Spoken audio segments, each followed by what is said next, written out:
नमस्कार साथियों, स्वागत है आप सभी का इस चैनल में। तो दोस्तों, आज के वीडियो हम लोग 1 सितंबर 2023 दैट मीन्स आज का जो एग्ज़ाम जेएसएससी पीजीटी का हुआ है उसके पेपर 1 के कुछ प्रश्नों को आज इस वीडियो में पूरे विस्तार से जानेंगे और उनसे रिलेटेड जितने भी एक्स्ट्रा पॉइंट्स बन सकते हैं उन सभी चीज़ों को भी जानेंगे। तो वीडियो को पूरा देखें और जो लोग इस चैनल में नए हैं, जो लोग अभी तक इस चैनल को सब्सक्राइब नहीं किए हैं, वो ज़रूर से ज़रूर सब्सक्राइब करें।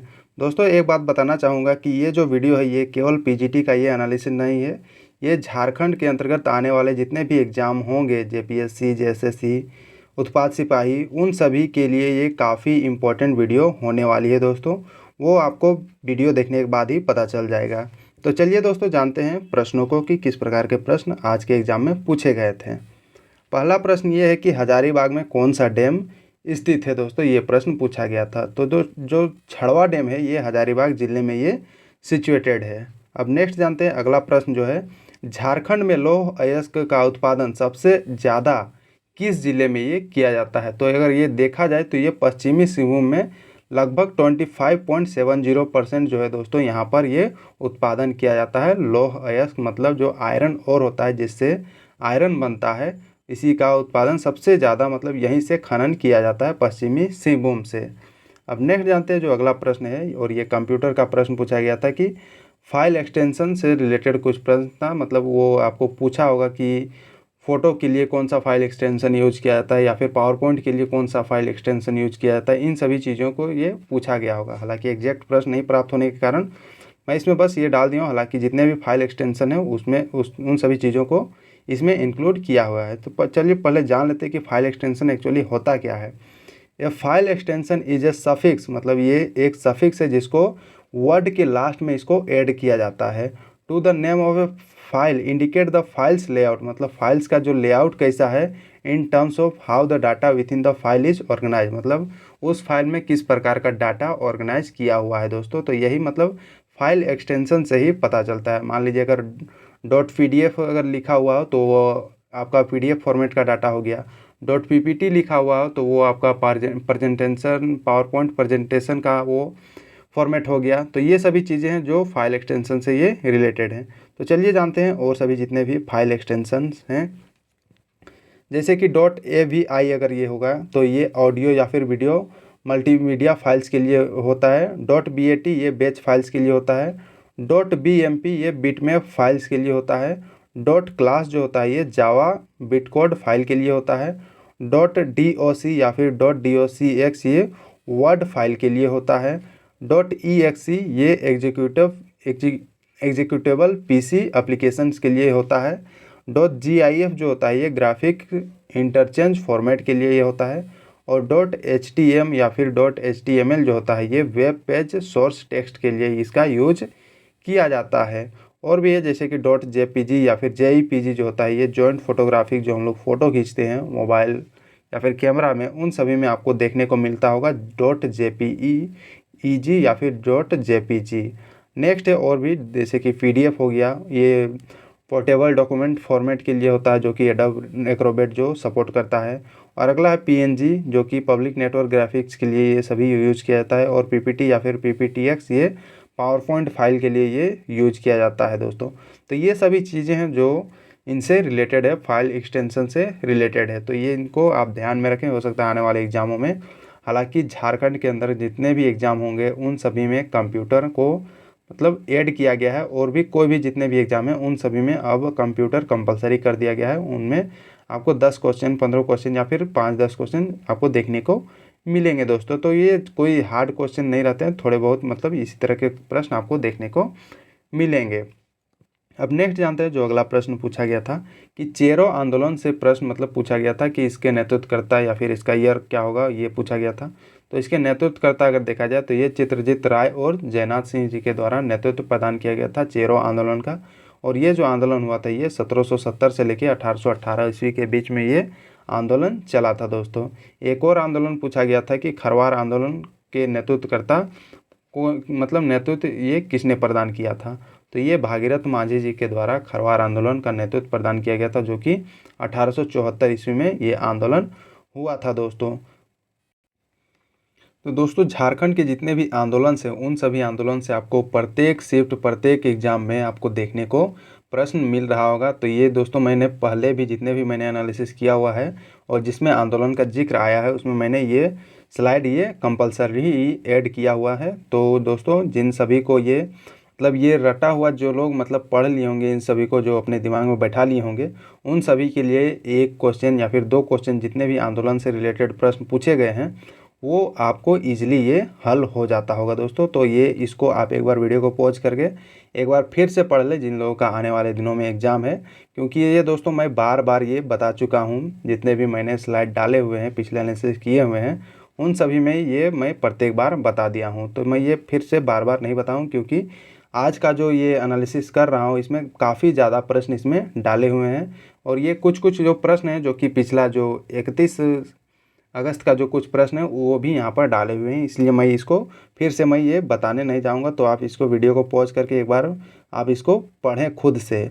एक और स्लाइड है, इसको भी आप पढ़ें, यहाँ से भी आपको काफ़ी प्रश्न, ये देखिए खरवार आंदोलन से यहाँ से प्रश्न पूछा गया था, संथाल विद्रोह से प्रश्न पूछा गया था, और भी जो है दोस्तों ताना भगत आंदोलन से भी प्रश्न पूछा जा चुका है।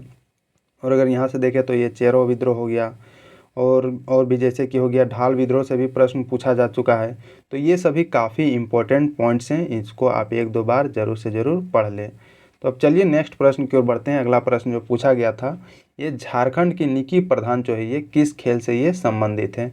तो ये दोस्तों ये निकी जो प्रधान है ये हॉकी की खिलाड़ी है, जो कि हमारे झारखंड से ये बिलोंग करती है। और इनका जन्म अगर देखा जाए तो ये 8 दिसंबर 1993 ईस्वी को इनका जन्म हुआ था। और इनके पिता का नाम जो है दोस्तों ये सोमा प्रधान है, और इनकी माँ का नाम जीतन देवी इनकी माँ का नाम है दोस्तों। तो इन सभी चीज़ें हैं जो ये निकी प्रधान से ये रिलेटेड है। और इनके द्वारा दोस्तों अंडर-17 एशिया कप 2011, अंडर-21 Asia cup 2012, Rio Olympic 2016, Asia cup 2017 और एशियन गेम्स 2018 और टोक्यो ओलंपिक्स 2020 में ये भारत का प्रतिनिधित्व इनके द्वारा किया गया है। तो ये काफ़ी चर्चित खिलाड़ी हैं जो हमारे झारखंड की ये खिलाड़ी हैं जिनका नाम है निकी प्रधान।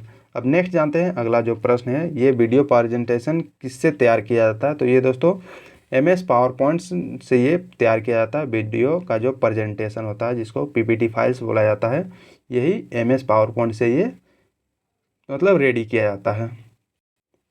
अब नेक्स्ट जानते हैं जो अगला प्रश्न पूछा गया था, ये झारखंड की जनसंख्या घनत्व कितनी है, ये प्रश्न पूछा गया था दोस्तों, जो कि ये जनगणना से रिलेटेड ये प्रश्न है। तो अगर देखा जाए झारखंड की जनसंख्या घनत्व ये 414 प्रति वर्ग किलोमीटर में, मतलब 414 व्यक्ति 1 वर्ग किलोमीटर में निवास करती है हमारे झारखंड राज्य में। और ये रहा दोस्तों ये झारखंड का जो सेंसस है 2011 का सेंसस, उससे संबंधित ये प्रश्न पूछा गया था। तो चलिए जानते हैं और भी जितने भी इम्पोर्टेंट पॉइंट्स बन सकते हैं झारखंड सेंसस 2011 से, उन सभी को भी जान लेते हैं, क्योंकि आने वाले एग्जामों में वहां से आपको प्रश्न देखने को ही मिलेंगे। हालांकि मैं झारखंड सेंसस से एक एक्स्ट्रा वीडियो मैं बनाऊंगा। ये जो वीडियो है दोस्तों ये तो केवल PGT के जो मतलब जो कैंडिडेट हैं उन सभी के द्वारा ही देखा जाएगा, बाकी लोगों के द्वारा नहीं देखा जाएगा। उतना घूस के कोई नहीं देखता है। तो इसलिए मैं झारखंड सेंसस का मैं एक अलग से वीडियो में बहुत जल्दी मैं लाने वाला हूँ दोस्तों। तो चलिए जानते हैं झारखंड जनगणना 2011 से रिलेटेड। तो इस डाटा में ये बताया गया कि झारखंड की जो कुल जनसंख्या है ये है इकाई दहाई सैकड़ा हज़ार 10,000 लाख 10 लाख करोड़ 3,29,88,134 टोटल हमारे झारखंड की जनसंख्या दोस्तों, जो कि अगर देखा जाए देश की कुल जनसंख्या का 2.72% हमारे झारखंड की जनसंख्या है। और अगर जनसंख्या की दृष्टि से देखा जाए तो देश में स्थान है 14वें स्थान पे हमारा झारखंड आता है। और अगर सबसे ज़्यादा जनसंख्या वाले 5 जिले देखा जाए तो रांची सबसे ज़्यादा जनसंख्या रांची जिला में है, उसके बाद धनबाद में है, उसके बाद गिरिडीह में है, उसके बाद पश्चिमी सिंहभूम में है, उसके बाद बोकारो में है। तो ये टॉप 5 ये ध्यान में रखें। और न्यूनतम जनसंख्या वाले जो 5 जिले हैं तो ये हैं सबसे कम लोहरदगा में, उसके बाद खूंटी में, उसके बाद सिमडेगा, उसके बाद कोडरमा, उसके बाद लातेहार, ये जिले आते हैं जो न्यूनतम जनसंख्या वाले 5 जिले हैं। तो इन सभी जो इम्पोर्टेंट पॉइंट्स है दोस्तों ये मैं बार बार कर रहा हूँ। जो भी झारखंड के जितने भी एग्ज़ाम हैं उन सभी का आप अगर तैयारी कर रहे हैं तो उन सभी के लिए काफ़ी इम्पोर्टेंट पॉइंट्स हैं और यहीं से आपको प्रश्न देखने को मिलेंगे।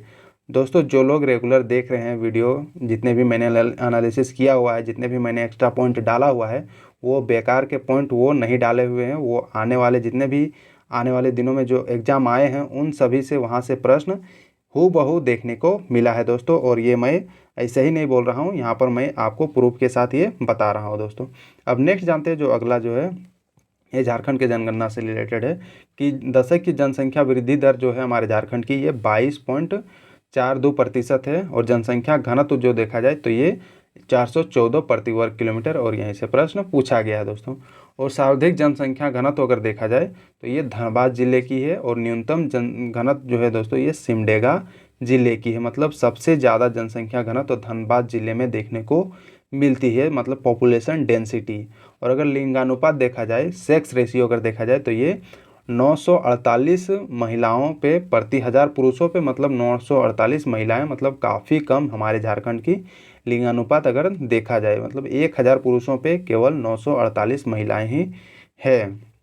मतलब अगर ऐसा देखा जाए तो पुरुषों की जनसंख्या हमारे झारखंड में ज़्यादा है एज कम्पेयर टू महिलाओं को। अब नेक्स्ट जानते हैं ग्रामीण लिंगानुपात अगर देखा जाए तो ये 961 है। नगरीय लिंगानुपात देखा जाए तो ये तो और भी कम है, केवल 910 महिलाएं हैं प्रति 1000 पुरुषों पे।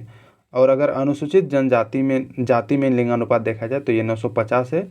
अनुसूचित जनजाति में अगर देखा जाए तो ये 1003 है। मतलब इसमें महिलाओं की जनसंख्या ज़्यादा है एज कम्पेयर टू पुरुषों की अगर देखा जाए तो दोस्तों। और अगर सर्वाधिक लिंगानुपात वाला जिला अगर देखा जाए तो ये पश्चिमी सिंहभूम है, जहाँ पर 1005 महिलाएं हैं प्रति 1000 पुरुषों में। तो यहाँ से भी आपको प्रश्न देखने को मिल सकते हैं आने वाले एग्जामों में। अगला पॉइंट है जो कि न्यूनतम लिंगानुपात वाला जिला है, ये धनबाद है, जो कि मात्र 909 महिलाएं प्रति 1000 पुरुषों में यहाँ पर लिंगानुपात है। मतलब सेक्स रेशियो सबसे कम ये धनबाद में देखने को मिलता है। और अगर शिशु लिंग अनुपात देखा जाए जो कि 0 से 6 वर्ष के लिए, तो ये दोस्तों 948 बच्चियां हैं प्रत्येक 1000 बच्चों में।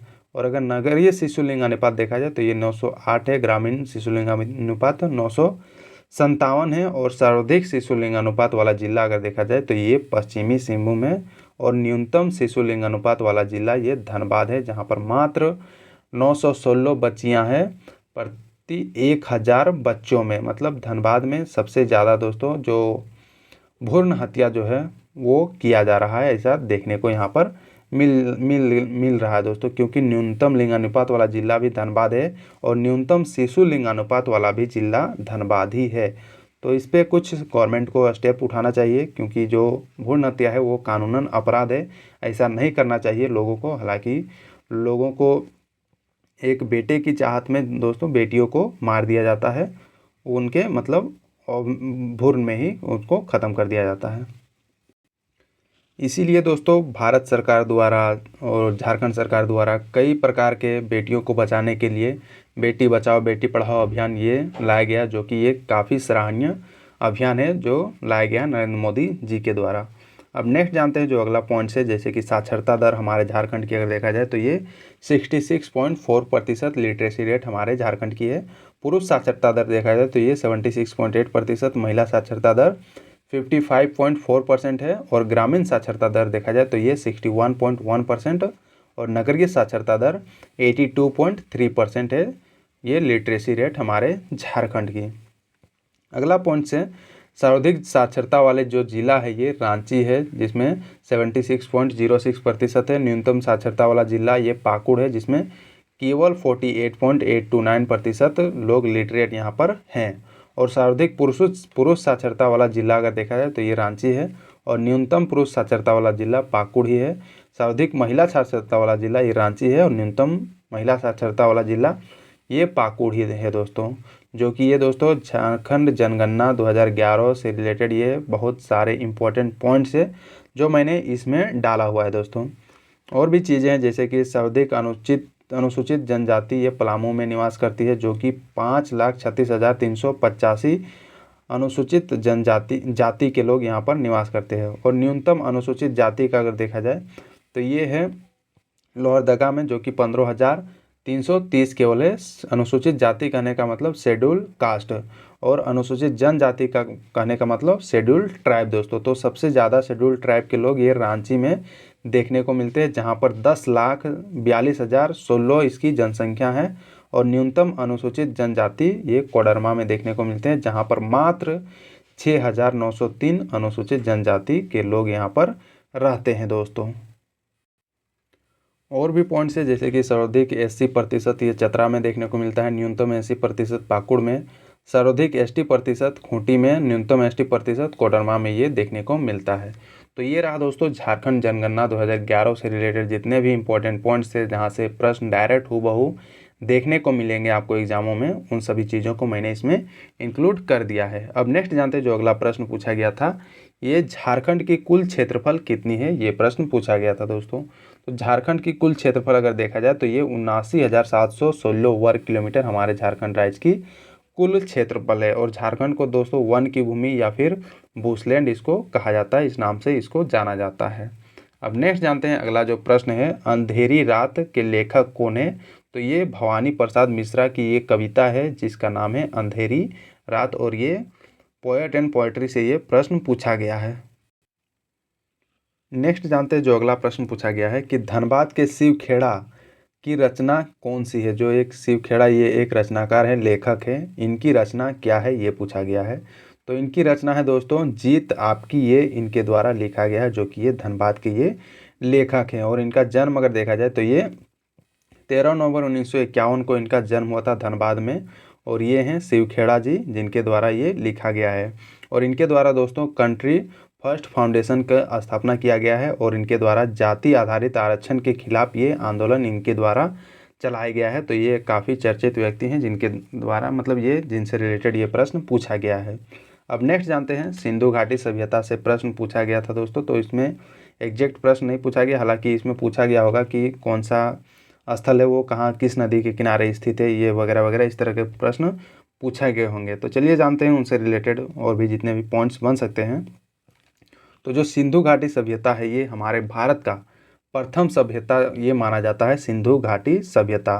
और इसकी खोज अगर देखा जाए तो ये ब्रिटिश अधिकारी सर जॉन मार्शल के संरक्षण में राय बहादुर साहनी और राखलदास बनर्जी द्वारा 1921 से लेकर 1922 ईस्वी में सिंधु घाटी सभ्यता की खोज की गई थी। और ये पता लगाया गया था कि हमारे देश में कई सालों पहले यहाँ पर एक सभ्यता हुआ करती थी, यहाँ पर लोग रहा करते थे, और वो भी काफ़ी डेवलप्ड मैनर में। यहाँ पर टाउन शहर हुआ करता था जो कि वो अब नहीं रहा दोस्तों। यही मतलब 1921 से लेकर 1922 में ये खोजा गया था। और दोस्तों ये जो मोहनजोदाड़ो का टीला है जिसे मृतकों का टीला कहा जाता है, इसकी खोज 1922 ईस्वी में राखलदास बनर्जी के द्वारा किया गया था। और चान्होदाड़ो नगर की खोज सर्वप्रथम 1931 ईस्वी में गोपाल मजुमदार जी के द्वारा खोजा गया था। और लोथल की खुदाई 1957 से लेकर 58 ईस्वी में रंगनाथ राव के द्वारा किया गया था। रोपड़ की खुदाई 1953 से लेकर 1956 ईस्वी में यज्ञदत्त शर्मा जी के द्वारा किया गया था। हालांकि दोस्तों ये जो जितने भी सिंधु घाटी सभ्यता है, इंडस वैली सिविलाइजेशन, ये अंग्रेज़ों के द्वारा ये काफ़ी पहले ही खोजा जा चुका था। मतलब रेलवे लाइन वो सब शायद बिछा रहे थे उसमें खोजा गया था, लेकिन उन लोगों के द्वारा वो दबा दिया गया था। क्योंकि अगर उन सभी चीज़ों का अगर हमारे भारतीय लोगों को अगर ये पता चलता कि हमारे सभ्यता काफ़ी पुरानी है, काफ़ी पुराने मतलब यहाँ पर ऐसे सिविलाइजेशन बसा करती थी, अगर वो जान जाते तो अंग्रेज़ों के विरुद्ध वो काफ़ी मतलब विद्रोह पहले ही छिड़ जाता है। क्योंकि अंग्रेज ये यहाँ के लोगों को पता चल जाता कि हम लोग अंग्रेज़ों से सुपीरियर हैं। और अंग्रेज़ों के द्वारा क्या किया जा रहा था, भारतीय लोगों को एक लोअर कैटेगरी का, एक सबसे नीच कैटेगरी का इंसान समझा जा रहा था। और कई सालों से यहाँ पर शासन किया जा रहा था दोस्तों। तो धीरे धीरे जब ये चीज़ें पता चली तो लोग सवाल उठाने लगे, विद्रोह करने लगे, और तब जाके मतलब ये कहीं ना कहीं ये अहम भूमिका निभाई हमारे देश के आज़ादी में। अब नेक्स्ट जानते हैं जो इससे रिलेटेड है, कालीबंगा की खुदाई दोस्तों ये 1953 में बीबी लाल एवं बीके थापड़ जी के द्वारा किया गया था। बनवाली की खुदाई 1953 में बीबी लाल एवं बीके थापड़ जी के द्वारा ही किया गया था। सुरकोटड़ा की खोज 1927 ईस्वी में आरएन अस्टाइन के द्वारा किया गया था। रंगपुर की खुदाई 1951 से लेकर 1953 ईस्वी में मघो स्वरूप वत्स बीबी लाल SR राव जी के द्वारा किया गया था। और सिंधु सभ्यता को वर्तमान में हड़प्पा सभ्यता के नाम से भी जाना जाता है। और हड़प्पा सभ्यता को ऋग्वेद में हरियूपिया कहा जाता था दोस्तों। तो ये ध्यान में रखें। और भी पॉइंट्स है जैसे कि हड़प्पा नगर जो है ये रावी नदी के किनारे स्थित है, लोथल भोगवा नदी के किनारे स्थित है, और मोहनजोदाड़ो जो है ये सिंधु नदी के किनारे ये स्थित ये नगर जो बसे हुए थे दोस्तों। तो इतनी सारी चीज़ें हैं जो सिंधु घाटी सभ्यता से ये रिलेटेड है और यहीं से आपको देखने को प्रश्न मिलेंगे दोस्तों आने वाले एग्जामों में। अब नेक्स्ट जानते हैं जो अगला प्रश्न है, और ये हमारे देश के संविधान से ये प्रश्न पूछा गया था कि भारत के राष्ट्रपति का कार्यकाल कितने वर्षों तक ये होता है। तो दोस्तों जो हमारे राष्ट्रपति हैं उनका कार्यकाल जिस दिन वो शपथ लेते हैं उस दिन से उनका कार्यकाल शुरू हो जाता है और 5 वर्षों तक उनका कार्यकाल रहता है दोस्तों। तो ये ध्यान में रखें कि जिस दिन राष्ट्रपति शपथ लेता है उसी दिन से वो उसका दिन काउंट होने लगता है और 5 वर्षों तक का होता है। और अगर राष्ट्रपति अगर खुद चाहे तो वो त्यागपत्र दे सकता है या तो फिर राष्ट्रपति को हटाने के लिए महाभियोग लाया जाता है, जो कि ये लोकसभा राज्यसभा से ये उठाया जाता है दोस्तों राष्ट्रपति को हटाने के लिए। अगर राष्ट्रपति कुछ अच्छा काम नहीं कर रहा हो, कुछ भी मतलब अगर वो बुरा काम कर रहा हो तो उसको हटाने के लिए भी हमारे संविधान में मेंशन किया हुआ है दोस्तों। और जो ये दोस्तों ये हमारे संविधान के अनुच्छेद 56 सब क्लॉज 1 में ये मेंशन किया हुआ है कि राष्ट्रपति को 5 वर्षों के लिए चुना जाता है दोस्तों। अब नेक्स्ट जानते हैं राष्ट्रपति से संबंधित जितने भी संवैधानिक प्रावधान हैं उन सभी चीज़ों को भी जानना काफ़ी इम्पोर्टेंट है। तो अगर देखा जाए तो अनुच्छेद 54 में राष्ट्रपति का चुनाव कैसे होता है ये मेंशन किया हुआ है। अनुच्छेद 55 में राष्ट्रपति के चुनाव की जो प्रक्रिया है ये मेंशन किया हुआ है। और अनुच्छेद 56 में राष्ट्रपति के पद का कार्यकाल कितना होता है ये मेंशन किया हुआ है। तो यहाँ पर आपको दिख सकते हैं अनुच्छेद 56 सब क्लॉज 1 में ये मेंशन किया हुआ है। और भी चीज़ें जैसे कि अनुच्छेद 57 में पुनर्निर्वाचन हेतु पात्रता, मतलब एक राष्ट्रपति को दोबारा चुना जाएगा इसकी पात्रता क्या होनी चाहिए, इन सभी चीज़ों को अनुच्छेद 57 में ये मेंशन किया हुआ है। और अगर अनुच्छेद 58 की बात करें तो ये राष्ट्रपति के रूप में चुनाव हेतु उनकी योग्यता क्या होनी चाहिए इन सभी चीज़ों को मेंशन किया हुआ। हालांकि राष्ट्रपति चुनाव होने के लिए उनकी न्यूनतम आयु सीमा होनी चाहिए 35 वर्ष और वो भारत का नागरिक हो, ये सभी चीज़ें हैं। और प्लस कोई भी सदन का वो मतलब योग्यता रखता हो कि उसमें वो पार्टिसिपेट, मतलब मान लीजिए लोकसभा या फिर राज्यसभा की ये सदस्य होने की योग्यता रखता हो। तो ये सभी चीज़ें हैं जो राष्ट्रपति चुनाव की योग्यता जो कि ज़रूरी है दोस्तों। तो ये सभी चीज़ें हैं जो कि राष्ट्रपति से संबंधित जितने भी इंपॉर्टेंट पॉइंट्स थे वो मैंने इसमें इंक्लूड कर दिया है। अब नेक्स्ट जानते हैं जो अगला प्रश्न पूछा गया था कि रांची से होकर गुजर रही राजमार्ग कौन सी है जिसका हाल ही में निर्माण कार्य किया जा रहा है दोस्तों।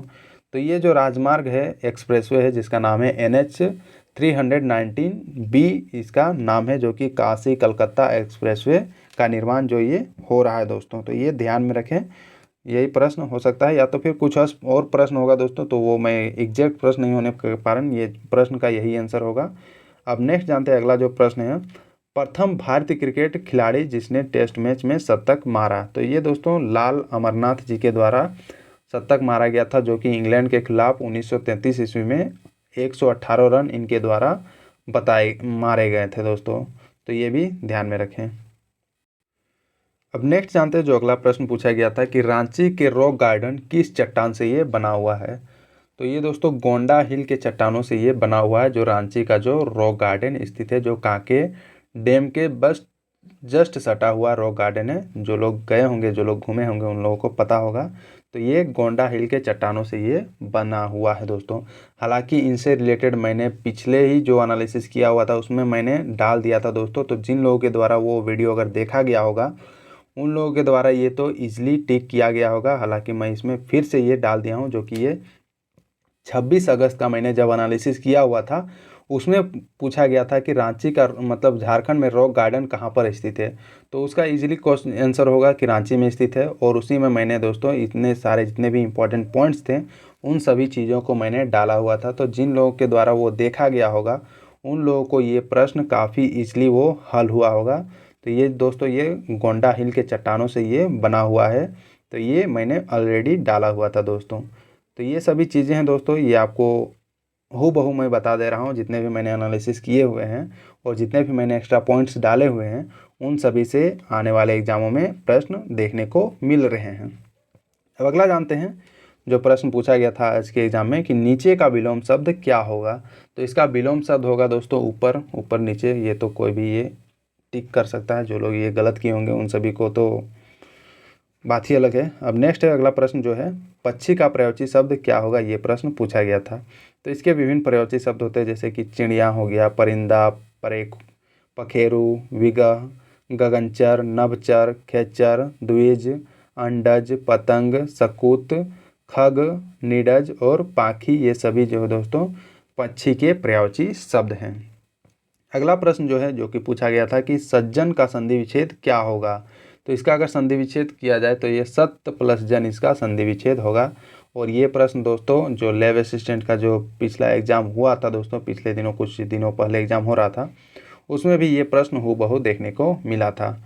तो दोस्तों जेएसएससी के द्वारा दोस्तों ये काफ़ी जो इसके हमको लग रहा है कि इसका जो एग्ज़ाम जो क्वेश्चन बनाता है वो लिमिटेड पॉइंट्स, लिमिटेड टॉपिक से ही प्रश्न ये उठा रहा है और बार बार उन्हीं प्रश्नों को ये रिपीट कर रहा है। तो ये काफ़ी ज़रूरी होता है कि जेएसएससी का जितने भी प्रीवियस ईयर क्वेश्चन है, जैसे कि मैं ये पीजीटी का मैं ये करवा रहा हूँ, उन सभी जितने भी प्रश्न ये काफ़ी इंपॉर्टेंट है। जो आने वाले एग्ज़ाम जितने भी जेएसएससी के हैं उनके लिए ये बहुत ही ज़्यादा इम्पोर्टेंट है और यहीं से आपको प्रश्न देखने को मिलेंगे।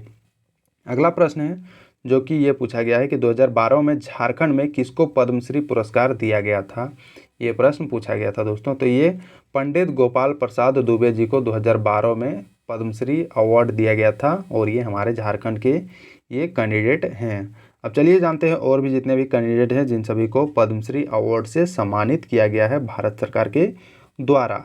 ये सभी हैं राजकुमार सुधेंद्र नारायण सिंह देव जिनको 1991 में दिया गया था, केदारनाथ साहू जिनको 2005 में, श्यामचरण पति जिनको 2006 में, वसुंधरा कोमकली 2006 में इनको दिया गया था, परशुराम मिश्रा को 2000 ईस्वी में, महेंद्र सिंह धोनी जी को 2009 में पद्मश्री अवार्ड दिया गया था, रामदयाल मुंडा जी को 2010 में, मकरध्वज दरोगा जी को 2011 ईस्वी में और पंडित गोपाल प्रसाद दुबे जी को 2012 ईस्वी में, और यहीं से प्रश्न पूछा गया था। प्रेमलता अग्रवाल जी को 2013 में दिया गया है, अशोक भगत जी को 2015 में दिया गया है और साइमन ओरांव जी को 2016 में, दीपिका कुमारी जी को 2016 में दिया गया है और इनसे भी रिलेटेड काफ़ी बार प्रश्न पूछा गया है। ये एक तीरंदाजी की खिलाड़ी हैं जो कि हमारे झारखंड की काफ़ी फेमस खिलाड़ी हैं। अगला है मुकुंद नारायण जी जिनको 2017 में, बलवीर दत्त 2017 में, दिगंबर हांसदा जी को 2018 में, छुटनी महतो को 2021 में, बुल्लो इमाम को 2019 में, जमुना टुड्डू को 2019 में, शशधर आचार्य जी को 2020 में, मधु मंसूरी हंसमुख जी को 2020 में, गिरधारी राम गंजू जी को 2022 में और हाल ही में जामुन सिंह सोय जी को 2023 में दिया गया है। तो इतनी सारी कैंडिडेट है जो हमारे झारखंड के हैं जिन सभी को पद्मश्री पुरस्कार भारत सरकार के द्वारा दिया गया है। अब और भी जान लेते हैं जिनको पद्म विभूषण पुरस्कार दिया गया है भारत सरकार के द्वारा। तो ये लोग हैं शैलेश कुमार बंदोपाध्याय जिनको 2010 में दिया गया है, महेंद्र सिंह धोनी जी को 2018 में दिया गया था, करिया मुंडा जी को 2019 में दिया गया था। तो ये सभी चीज़ें हैं दोस्तों जो मैंने इंपॉर्टेंट पॉइंट्स, एक्स्ट्रा पॉइंट्स मैंने इसमें इंक्लूड किए हुए हैं। अब नेक्स्ट जानते हैं जो अगला प्रश्न है, और ये दोस्तों अब यहाँ से शुरू हुआ दोस्तों, जो पिछला 31 अगस्त का जो एग्ज़ाम था उसमें मैंने कुछ प्रश्न छोड़ दिए थे जो बाद में हमको प्राप्त हुए थे, उन सभी को मैं इसमें इंक्लूड कर रहा हूं। तो ये भी आप ज़रूर देखें, यहाँ से भी आपको काफ़ी प्रश्न दोस्तों, हालांकि यहाँ पर दोस्तों ये जो 7वीं पंचवर्षीय योजना है ये आज पूछा गया था प्रश्न, ये आज मतलब 7वीं पंचवर्षीय योजना से प्रश्न पूछा गया था, जो कि ये पिछले 31 अगस्त को भी ये प्रश्न पूछा गया था दोस्तों। तो चलिए जानते हैं प्रथम पंचवर्षीय योजना कब से कब तक चला था। तो ये 1951 से 1956 तक चला था। 7वीं पंचवर्षीय योजना का वृद्धि दर कितना था दोस्तों, तो इसका टारगेट रखा गया था 5%, लेकिन इसमें अचीव हुआ था 6%, जो कि 1% ज़्यादा इसमें अचीव हुआ था। और इसका अगर कार्यकाल देखा जाए तो ये 1985 से लेकर 1990 तक ये चला था 7वीं पंचवर्षीय योजना। तो दोस्तों ये चार्ट मैंने ये डाला हुआ है, ये काफ़ी इम्पोर्टेंट है। यहाँ से आपको एक प्रश्न 2 प्रश्न आपको देखने को मिलेंगे प्रत्येक एग्जाम में, जो कि मैंने ये पहले भी ये बता दिया हूँ, जितने भी मैंने एनालिसिस किया हुआ है उन सभी में ये बता चुका हूँ दोस्तों। तो ये मैं फिर से नहीं बताऊँगा। अब नेक्स्ट जानते हैं, ये आप खुद से वीडियो को पॉज करके एक बार पढ़ लें, ध्यान से पढ़ लें ये सभी चीज़ें, जो कि काफ़ी इम्पोर्टेंट है। एग्ज़ाम आप ही को देना है, हमको नहीं। अब नेक्स्ट जानते हैं अगला जो प्रश्न है, एक रो और कॉलम के प्रतिच्छेदन को क्या कहा जाता है। जो MS एक्सेल होता है उसमें रो और कॉलम होता है, तो उस रो और कॉलम के प्रतिच्छेदन को क्या बोला जाता है? तो उसको सेल बोला जाता है दोस्तों, और ये प्रश्न पूछा गया था। अगला प्रश्न है प्रिंटर किस प्रकार का डिवाइस है? ये प्रश्न पूछा गया था। तो जो प्रिंटर होता है ये एक आउटपुट डिवाइस होता है, मतलब उससे हम लोग को क्या प्राप्त होता है?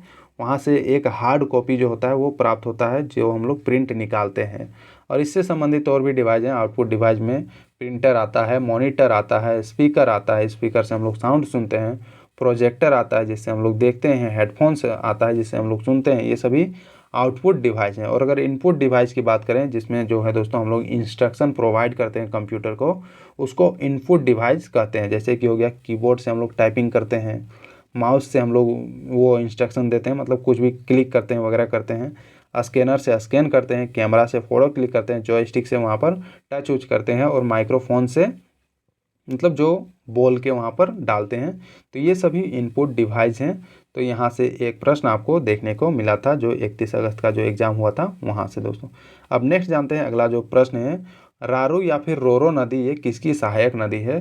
तो ये दोस्तों ये मैंने पिछले एनालिसिस में ये मैंने काफ़ी बार ये बता चुका हूँ ये कि ये स्वर्णरेखा नदी की ये सहायक नदी है। झारखंड की जितनी भी नदियाँ हैं वो मैंने ऑलरेडी मैं ये पढ़ा चुका हूँ, बता चुका हूँ। तो जिन लोगों के द्वारा पिछले के एनालिसिस नहीं देखे गए होंगे उन लोगों को बस ये मैं बताऊँगा कि अगर आपको जानना है तो आप देख सकते हैं, नहीं जानना है तो आप इससे प्रोसीड कर सकते हैं। अब नेक्स्ट जानते हैं दोस्तों स्वर्णरेखा नदी से रिलेटेड जितने भी और भी पॉइंट्स बन सकते हैं उन सभी को जानेंगे दोस्तों। तो ये जो स्वर्णरेखा नदी है ये पूर्व की ओर बहने वाली सबसे लंबी अंतर्राज्यीय नदी है, मतलब जो हमारे राज्य के अंदर ही ये बहती है और जाके ये दोस्तों स्वतंत्र रूप से ये बंगाल की खाड़ी में ये गिर जाती है। और इसका उद्गम देखा जाए तो ये झारखंड के रांची क्षेत्र में नगरी गांव के पास 600 मीटर की ऊंचाई पर इसका उद्गम होता है। और इसके उत्तर पश्चिम में छोटा नागपुर पठार, दक्षिण पश्चिम में ब्राह्मणी बेसिन, दक्षिण में बुरहा ब्लंग बेसिन और दक्षिण पूर्व में बंगाल की खाड़ी सिचुएटेड है। और यहाँ से दोस्तों जो स्वर्णरेखा नदी है उससे एक जलप्रपात ये मिलती है जो कि हुंडरू जलप्रपात है, और ये स्वर्णरेखा नदी के किनारे ही में ही बना हुआ है, जिसकी ऊंचाई देखा जाए तो इसकी ऊंचाई 98 मीटर इसकी ऊंचाई है। और ये हमारे झारखंड राज्य का दूसरा सबसे ऊंचा जलप्रपात है, ये भी ध्यान में रखें। अब ये जो स्वर्णरेखा नदी है इसकी जो सहायक नदियां हैं ये है खरकई, रोरो, कांची, हरमू नदी, दमरा, कोरू, चिंगुरू, करकारी, गुरमा, गर्रा, सिंगडुबा, कोरिया, ढुलुंगा और खजोरी, ये सभी इसकी सहायक नदियां हैं। तो दोस्तों पिछले जो एग्जाम में जो प्रश्न पूछे जा रहे थे वो डायरेक्ट मतलब नदी का उद्गम स्थल ये सभी चीज़ों से प्रश्न पूछा जा रहा था, और किन किन मतलब जिलों से बहती है वो वहाँ से प्रश्न पूछा गया था। तो दोस्तों ये जो कल का जो एग्ज़ाम हुआ था उसमें थोड़ा सा मतलब डीपली प्रश्न पूछा गया कि ये सहायक नदी से प्रश्न पूछा गया था। हालांकि मैं ये पहले भी मैं काफ़ी बार बता चुका हूँ कि ये अगर एग्जामिनर को थोड़ा सा अगर डीप पूछना है, मतलब अगर क्वेश्चन को थोड़ा अगर हार्ड करना है तो वो यहीं से प्रश्न डालेगा, सहायक नदी वगैरह से प्रश्न देखने को मिलेगा, जो कि ये देखने को मिला। इससे रिलेटेड और भी चीज़ें हैं कि ये सोनारी डोमहुआनी एक जमशेदपुर क्षेत्र है जहाँ खरकई स्वर्णरेखा नदी ये दोनों मिल जाती है, और गेतलसूद जलाशय जो कि रांची के पूर्व में स्वर्णरेखा के पास और अपने स्रोत से का लगभग 50 किलोमीटर की दूरी पर ये स्थित है दोस्तों, गेतलसूद डैम जो है। और यहाँ पर स्वर्णरेखा बहुउद्देशीय परियोजना में 2 बांधों का निर्माण का किया गया है दोस्तों। और भी चीज़ें हैं जैसे कि स्वर्णरेखा बेसिन झारखंड, उड़ीसा राज्यों और पश्चिम बंगाल में ये देखने को मिलता है। बेसिन कहने का मतलब इसका जितना भी प्रवाह है, इसके जितने भी सहायक नदियां हैं उन सभी इलाकों को मिला के एक कंप्लीट बेसिन कहा जाता है। तो ये ध्यान में रखें, स्वर्णरेखा बेसिन ये झारखंड, उड़ीसा और थोड़ा बहुत पश्चिम बंगाल में देखने को मिलती है। और भी चीज़ें यहाँ पर डाला गया है दोस्तों कि ये जो नदी है बंगाल की खाड़ी में गिरने से पहले ये 395 किलोमीटर की दूरी ये तय करती है। और कांची, खरकई और खरकई इसकी प्रमुख सहायक नदियां हैं जो दाहिने ओर से ये मिलती है। और अगर एग्जामिनर को और भी हार्ड करना हो तो यहाँ से प्रश्न पूछ सकता है कि स्वर्णरेखा नदी के दाहिने ओर से कौन सी सहायक नदी मिलती है? तो ये कांची, खरकई और खरकई ये नदियाँ हैं। अब ये दाहिने कहने का मतलब ये हुआ कि जहाँ से इसका ओरिजिन होता है और जिस ओर बहता है यही इसका समझिए कि फेस इसका इसी ओर है, और इसके लेफ्ट साइड को लेफ्ट साइड कहेंगे और इसके राइट साइड को राइट साइड कहेंगे। तो ये सभी चीज़ें जो बेसिक चीज़ें हैं ये रिलेटेड हैं। और भी चीज़ें यहाँ पर दिया गया है, हालांकि मैं बार बार ये मतलब पढ़ते नहीं रहूँगा। अब नेक्स्ट जानते हैं अगला प्रश्न क्या है कि पीपल पेड़ से संबंधित एक प्रश्न पूछा गया था दोस्तों। तो इसका अगर साइंटिफिक नेम अगर देखा जाए तो ये फिकस रिलीजियस रिलीजियोसा इसका साइंटिफिक नेम है, पीपल के पेड़ को। और ये किस फैमिली से बिलोंग करता है, ये मोरासिया फैमिली से ये बिलोंग करता है। और इसको बोधि वृक्ष, पिंपल वृक्ष, पीपल वृक्ष, पीपल वृक्ष, अश्वत्थ वृक्ष और ये भारत और नेपाल में ये सभी नामों से इसको जाना जाता है। सिंहली और असाथू के नाम से भी इसको जाना जाता है दोस्तों।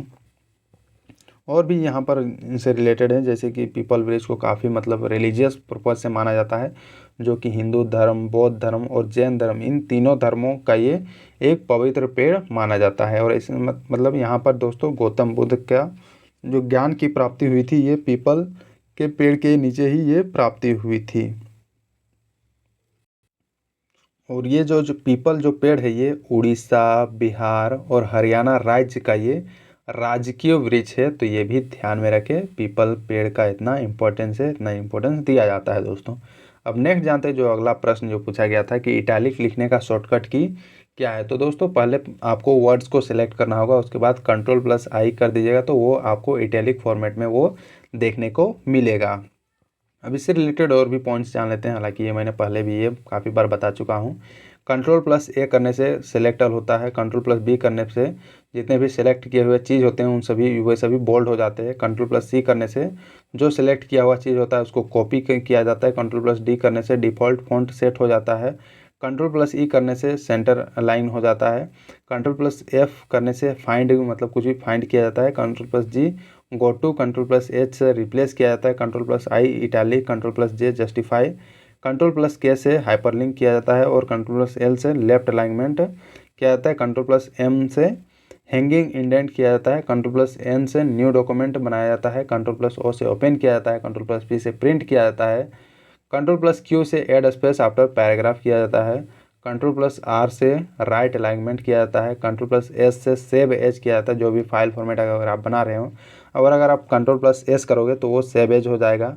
Ctrl+T लेफ्ट इंडेंट, Ctrl+U जितने भी आप वर्ड्स को सेलेक्ट किए हो वो अंडरलाइन हो जाएगा। Ctrl+V से पेस्ट होता है। Ctrl+W से क्लोज होता है। Ctrl+X से कट होता है। Ctrl+Y से रिपीट या फिर रीडो होता है। Ctrl+Z से अंडो होता है, मतलब जो भी आप डिलीट कर चुके हो उसको अगर आप फिर से लाना चाहते हो तो Ctrl+Z दबाने से वो फिर से आ जाएगा दोस्तों। तो ये सभी चीज़ें हैं जो कि शॉर्टकट कीज़ हैं और यहाँ से आपको एक प्रश्न दो प्रश्न डिफरेंट एग्जामों में देखने को मिल रहा है। अब नेक्स्ट जानते हैं जो अगला प्रश्न पूछा गया था कि दसम जलप्रपात रांची से कितने किलोमीटर की दूरी पर स्थित है। तो ये दोस्तों रांची से लगभग 46 किलोमीटर की दूरी पर स्थित है, जो कि दसम जलप्रपात है। और इसकी ऊंचाई अगर देखा जाए तो ये 144 फीट, जो कि ये 44 मीटर के लगभग में होती है इसकी ऊंचाई है। और ये कांची नदी पर स्थित ये एक वाटरफॉल है दोस्तों, जो कि हमारे झारखंड राज्य का है। अगला जो है दोस्तों ये वाटरफॉल से रिलेटेड मैं इसमें डाल दिया हूँ, हालांकि ये भी मैंने काफ़ी वीडियो में ये डाल चुका हूँ। बूढ़ाघाघ लोधाघाघ जलप्रपात है, ये झारखंड का सबसे ऊंचा जलप्रपात है जिसकी ऊंचाई 143 मीटर है और ये बूढ़ाघाघ नदी पे ये स्थित है। हुंडरू जलप्रपात जो कि 98 मीटर ऊंचाई है और ये स्वर्णरेखा नदी पर स्थित है। हैपात जलप्रपात ये घाघरा नदी के उद्गम स्थल पर स्थित है। और हिरनी जलप्रपात जो है ये पश्चिमी सिंहभूम में रांची चाईबासा मार्ग पर स्थित है। रजरप्पा जलप्रपात रामगढ़ में स्थित है और ये दामोदर और भैरव नदी के संगम पर स्थित है। घाघरी जलप्रपात देखा जाए तो ये लातेहार में नेत्रहाट और घाघरा नदी पे स्थित है, मतलब नेत्रहाट में घाघरा नदी पे स्थित है। और जोन्हा जिसको गौतम धारा जलप्रपात भी बोला जाता है। और यहाँ से भी प्रश्न पूछा गया था कि इसका नाम गौतम धारा जलप्रपात कैसे पड़ा। तो यहाँ पर माना जाता है कि गौतम बुद्ध यहाँ पर आके स्नान किए थे, इसलिए इस जलप्रपात का नाम गौतम धारा जलप्रपात रखा गया, जो कि ये राढ़ू नदी पर ये स्थित है दोस्तों। तो ये सभी चीज़ें जो कि हमारे झारखंड की जलप्रपात से रिलेटेड हैं, जो कि मैंने इसमें डाल दिया है। अब नेक्स्ट जानते हैं अगला जो प्रश्न है, संदीप नरवाल को किस खेल के लिए अर्जुन पुरस्कार दिया गया। तो दोस्तों ये जो कबड्डी के खिलाड़ी हैं जिनका नाम है संदीप नरवाल और ये हरियाणा के खिलाड़ी हैं जिनको राष्ट्रपति रामनाथ कोविंद जी के द्वारा 13 नवंबर 2021 को प्रतिष्ठित अर्जुन पुरस्कार दिया गया था। तो ये ध्यान में रखें। अब नेक्स्ट जानते हैं अगला प्रश्न जो है दोस्तों, लक्ष्मी का समानार्थी शब्द क्या है, मतलब इसका सिमिलर वर्ड क्या होगा। तो इसका सिमिलर वर्ड देखा जाए तो धन, संपत्ति, दौलत, कमला, रमा, ये सभी लक्ष्मी का सिमिलर वर्ड है। अगला है अंधविश्वास में कौन सा समास है। तो इसमें अगर देखा जाए तो दोस्तों अंधविश्वास में कर्मधारय समास देखने को मिलता है, मतलब अंधा है जो विश्वास, इसको अंधविश्वास कहा जाता है। तो ये था दोस्तों कुछ प्रश्न और उनसे रिलेटेड जितने भी इम्पोर्टेंट पॉइंट्स उन सभी को मैंने इसमें इंक्लूड कर दिया है। तो दोस्तों वीडियो कैसा लगा, वीडियो को ज़्यादा से ज़्यादा लाइक करें, शेयर करें अपने दोस्तों के बीच, उन्हें भी बताएं कि यहाँ पर काफ़ी जो है दोस्तों काफ़ी क्वालिटी कंटेंट वाला चीज़ें यहाँ पर प्रोवाइड की जाती है, जो कि आने वाले एग्ज़ामों में काफ़ी इंपॉर्टेंट होती है। दोस्तों यही चीज़ें आपको अगर कोई और अगर पढ़ाता तो वो आपको कुछ फ़ी चार्ज करता है, यहाँ पर फ्री आपको प्रोवाइड की जा रही है और इसकी पीडीएफ भी आपको फ्री मिलेगी, जो आपको टेलीग्राम ग्रुप में मिलेगी। तो जिन लोगों के द्वारा टेलीग्राम ग्रुप नहीं ज्वाइन किया गया है वो ज़रूर ज्वाइन करें। आपको टेलीग्राम ग्रुप का लिंक डिस्क्रिप्शन बॉक्स में मिल जाएगा दोस्तों। और दोस्तों इस चैनल में आपको झारखंड जी के जीएस के प्रीवियस ईयर क्वेश्चन इसी तरह पूरे विस्तार में इंपॉर्टेंट पॉइंट्स के साथ ही आपको देखने को मिलेगी। झारखंड पीजीटी लैब असिस्टेंट का जो 10 मॉडल सेट इसमें करवाया हुआ है, जो कि ये जिन लोगों के द्वारा ये देखा गया होगा उन सभी के लिए काफ़ी मतलब जो ये एग्ज़ाम है पेपर 1 का एग्ज़ाम वो क्लियर हो गया होगा दोस्तों। और यहाँ पर वीकली करंट अफेयर्स भी आपको देखने को मिलेंगे दोस्तों, जो कि झारखंड, इंडिया, पूरे देश के अंदर जितने भी एग्ज़ाम होते हैं एसएससी, रेलवे, जीडी वगैरह, उन सभी एग्ज़ामों के लिए काफ़ी इंपॉर्टेंट करंट अफेयर जो कि मेरे द्वारा करवाया जाता है दोस्तों। थैंक यू दोस्तों फॉर वॉचिंग दिस वीडियो को ज़्यादा से ज़्यादा लाइक करें, शेयर करें और अपने अच्छे कमेंट पेश करें। और जो लोग अभी तक इस चैनल को सब्सक्राइब नहीं किए हुए हैं वो ज़रूर से ज़रूर सब्सक्राइब करके बेल आइकन ज़रूर दबाएं, ताकि आपको रेगुलर अपडेट इस चैनल के थ्रू मिलती रहे दोस्तों।